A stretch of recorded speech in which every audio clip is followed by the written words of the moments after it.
ایک انہوں نے کہا کہ کو ایجوکیشن میں اگر کسی امیر آدمی کی بچی ہے تو کیا وہ کو ایجوکیشن میں پڑھ سکتی ہے؟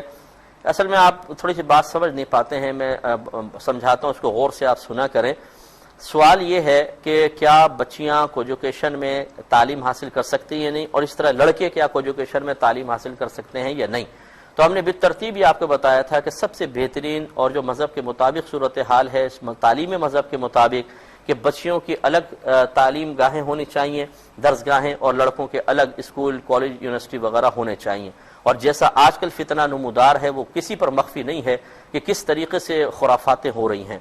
لیکن اگر کوئی ایسی صورتحال ہے کہ کوئی ایجوکیشن نہیں ہے اور بچی کو تعلیم حاصل کرنی ہے، کیونکہ ہر ایک کے گھر میں ایسا کوئی ماحول نہیں ہوتا ہے، کہ میں نے مثالیں بھی دی تھی کہ بالفرض اگر کوئی مذہبی شخص ہے، وہ اپنی بچی کو دنیاوی تعلیم بالکل بھی نہ دلوائے، کہ میں نہیں دلواتا ہوں، باہر نہیں نکالتا ہوں اپنی بچی کو، گھر میں جتنا ہو سکے کرے، تو شاید ان کے لیے رشتوں کا اتنا کوئی پرابلم نہ ہو، کیونکہ مذہبی آدمی ہوتے ہیں، ان کو بہت سے لوگ مل جائیں گے۔ اور پھر یہ بھی ہو سکتا ہے کہ بچی کے جذبات اور احساسات اور فیلنگس کا کوئی دھیان نہ کیا جائے، کسی سے بھی کوئی قریبی رشتہ دار ہے، جاہل ہے، کیسا ہے، وہ رشتہ کر دیں، ہو جائے۔ لیکن ہر جگہ یہ صورتحال نہیں ہوتی ہے۔ اب بچیوں کے رشتے بھی بعض اوقات موقوف ہوتے ہیں دنیاوی تعلیم پر۔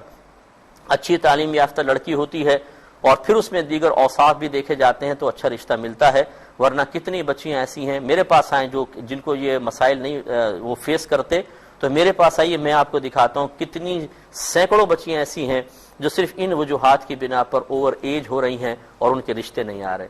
ان کے دکھ کا، ان کے غم کا کوئی خیال نہیں، بس یہ نہیں ہونا چاہیے اور یہ نہیں ہونا چاہیے، بیٹھے بیٹھے ہم باتیں کر لیں، یہ درست نہیں ہے، تمام کنڈیشن سامنے ہونی چاہیے۔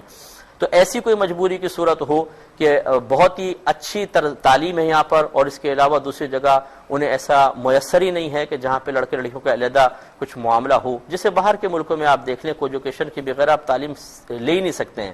بعض جگہ اسلامک اسکول کھولے گئے ہیں جو صرف بچیوں کے لیے، لڑکوں کے لیے ہیں، لیکن اس میں داخلہ نہیں ملتا ہے، پھر وہ علاقے سے بعض اوقات اتنے دور ہوتے ہیں، پھر ہاسٹل وغیرہ نہیں ہوتے ہیں۔ ان مجبوریوں کے پیش نظر جہاں جہاں مجبوری ہوگی اجازت دینی ہوگی۔ پھر آپ میڈیکل فیلڈ میں آپ دیکھ لیجئے کہ بچیاں جب تک لڑکوں کے ساتھ نہ پڑھیں، اس میں تو کوئی ایجوکیشن کا ہی سسٹم ہے، تو پھر کیسے ڈاکٹر بنیں گی، کیسے نرس بنیں گی؟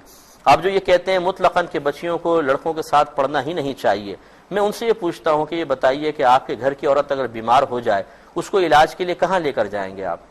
یا تو آپ علاج ہی نہ کروائیں کہ مر جاؤ لیکن تمہیں ہم نہیں لے کے جائیں گے باہر، یا پھر آپ کسی لیڈی ڈاکٹر کو ڈھونڈیں گے۔ تو لیڈی ڈاکٹر تو وہی ہے کہ جو لڑکوں کے ساتھ پڑھ کر وہاں تک پہنچی ہے، اس سے علاج کیوں کروا رہے ہیں؟ کیونکہ اس کا تعلیم تو آپ منع کر رہے تھے۔ اور اگر آپ کو لیڈی ڈاکٹر نہ ملے تو کیا کریں گے؟ تو پھر خلاصہ کلام یہ ہوا کہ اگر بچیوں کو اس طریقے سے آپ ایجوکیشن سے روک دیں تو خود آپ کے گھر میں پرابلم آئے گی۔ جتنے مذہبی تنظیموں سے وابستہ خواتین باہر کے ملک میں ہیں، جو بڑی متقی بھی ہیں، پرہیزگار ہیں، سب لوگ، بہت اچھا ہے، بہت اچھا کام بھی ہے، سب کچھ ہے، ان لوگوں کی جو ڈلیوری کے مسائل ہوتے ہیں، آپ کو معلوم ہے کہ وہاں پر صرف فیمیل نہیں ہوتی ہے، وہاں میل بھی ہوتے ہیں، تو کیوں نہیں چھوڑ کر آ جاتے باہر؟ تقوی پرہیزگاری کا تقاضا تو یہ ہے، اور جن سے ہم تعلیمات حاصل کر رہے ہوتے ہیں ان کی تعلیمات کو نچوڑ یہ لگتا ہے کہ آپ سب دنیاوی تمام معاملات ترک کر دیں، چاہے آپ کو کتنا ہی نقصان ہو، لیکن ادھر وہ شرعی رعایتوں کو اخذ کرنے کے لیے تیار ہی نہیں ہوتے۔ یہ غلط چیز ہوتی ہے۔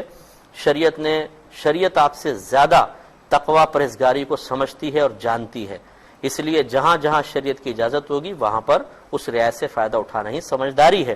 تو ہم نے یہ آپ کو عرض کیا تھا کہ جہاں مجبوری ہو، جہاں بچی اگر دنیاوی تعلیم حاصل نہ کرے، اس کے لیے بہت سارے مسائل کھڑے ہو جائیں گے۔ پھر آپ یہ دیکھیے بعض اوقات اب آج کل شوہر 2 بچے ہیں، طلاق دے کے نکل گئے، پیچھے کوئی کمانے والا نہیں ہے، بچی بیچاری کیا کرے، کہاں جائے؟ اگر اس کے پاس کچھ ایجوکیشن ہوں گی، کچھ کورسز ہوتے ہیں، تو وہ بیچاری اپنے بچوں کا پیٹ بھر سکتی ہے، ورنہ پھر ذرا میں ایسے لوگوں سے پوچھتا ہوں جو تقوی کا نام لیتے ہیں، ان بچیوں کی مجبوری آپ ذرا دیکھیں، جب یہ بیچاریاں باہر نکلتی ہیں تو یا تو برتن مانجیں، اور جو ظالم معاشرہ ان کے ساتھ سلوک کرتا ہے ذرا وہ دیکھیں۔ اگر یہ عزت والی نوکری تعلیم کی بیس پر حاصل نہ کریں تو لوگ تو ان کو نچوڑ کر کھا جائیں گے۔ تو اب یہ تمام مجبوریوں کو نظر انداز کر کے بس جو ایجوکیشن میں جائے گی بچی، جو باہر جاب کرنے جائے گی، وہ آوارہ ہے، وہ مطلب یہ کہ غلط قسم کے ذہن کی عورت ہے، وہ مذہب سے دور عورت ہے۔ بھائی یہ کیسے آپ فیصلہ کر سکتے ہیں؟ لوگوں کی مجبوریاں بھی تو آپ دیکھیں۔ تو اب یہ ہمیں فیصلہ خود کرنا ہوگا کہ کہاں مجبوری واقعی ہے اور کہاں مجبوری بنا لیتے ہیں۔ جہاں واقعی مجبوری ہے وہاں رعایتیں ضرور ملیں گی، جہاں مجبوری بنا کے اپنے لیے آزادی حاصل کرنا چاہیں اور پھر اس میں خرافات جا کے کریں تو پھر خود انسان جواب دہ ہے اللہ تعالیٰ کی بارگاہ میں۔ تو شریعت بہرحال مجبوری کی صورتوں میں رعایت دیتی ہے۔